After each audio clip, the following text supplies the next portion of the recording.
This is Sam Vaughn for Sam's Sports Report. We'll go over slugging percentage in sports. We'll start with sports though.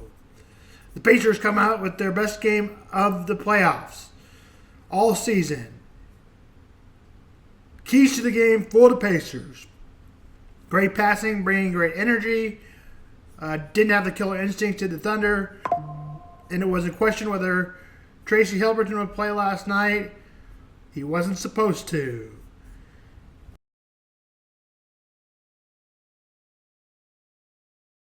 They beat him every way which you could. They kept Sages Alexandra down to 21 points. And OP Topton led the Pacers with 20. It was all Pacers. And a game that many of us thought would be settled last night in 6 games. Some people thought even 5. Some people thought even 4, I'm going to guess.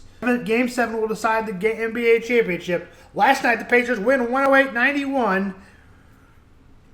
NBA championship is set for Sunday at 7 on ABC. We'll talk about it more on Sunday. That's about basketball. MLB, the Royals sweep the Rangers as the Royals have won 3 in a row after losing 6 in a row. Jack Caglione, first ever home run that was the pitch most out of the strike zone and high by Royal ever. It was up here. He literally swung. Balls, so this is the strike zone. I want to be able to show you on TV. So the ball was all the way up here. You can see the hand. All the way up here. Let's see if you can see the hand. So the ball was all the way up here. He takes the bat and pops it out of here. That was his first home run. His second came on a 110-mile-an-hour pitch, and it was way out. Michael Walker did a great job pitching last night. Now the Royals will play the San Diego Padres. The Padres will play at home. They've had a strong season. The Royals will have Michael Lorenzo on the mound, who's been inconsistent. Nick Pivetta will go for the Padres. Game time on Apple TV is at 8:40 Central and 6:40 Pacific time. Let's just say that. The Cubs lead the Mariners 3-1, top third. The Cubs scored 2 in the bottom of the 8th to beat the Brewers yesterday 8-7. Cubs again lead right now 3-1.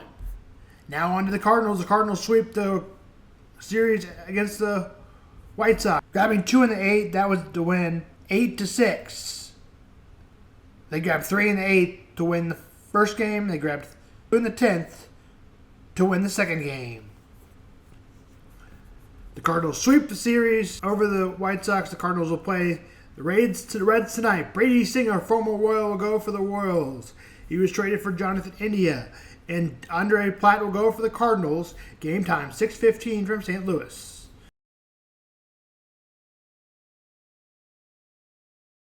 A stat that many of you probably don't even know, or some of you may, but you don't want to know what it is, or some of you may know what it is. But I'm here to explain to the people that don't know what it is, which was one of me. OPS is a baseball stands for on base plus slugging percentage. It's a statistic that combines 2 key measures of players' offensive performances. On base percentage is how often a player gets on base, hits, walks, and hit by pitches. Slugging percentage is how many total bases a player gets measured by power. Formula: OPS, OBP, on base percentage, plus slugging. I'm not doing the math, but if you understand, that's great. You can do it. Example of OPSs that are very good: 800, excellent 900, super level 1000. On base percentage, OPS formula. Get ready, because here it goes. H plus base on balls plus hits by pitchers plus at-bats plus base on balls plus hit by pitchers plus SOSOFB AB. This is just too hard. I don't. The formula, I could put on the formula on here, but it doesn't make any sense.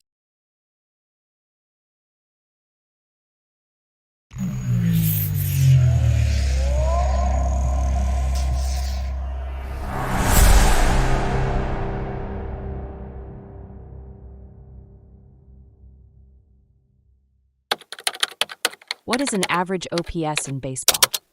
Imagine you're at a baseball game and you hear the announcer talking about a player's OPS. But what does that really mean?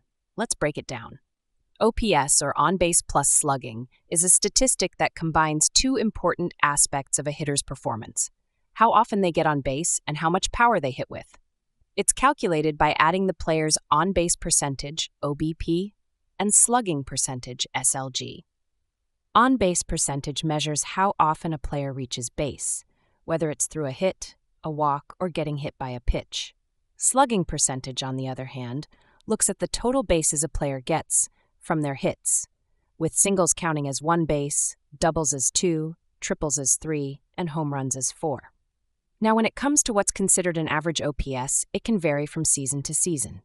For example, in the 2024 season, the league average OPS in the National League is around .719, while in the American League it's about .703. To give you a better idea, an OPS of .700 to .766 is generally considered average. This range indicates that the player is performing at a level that is typical for the league during that particular season.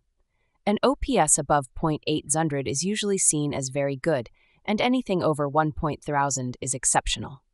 However, the average OPS can fluctuate, so what's average one year might be slightly different the next.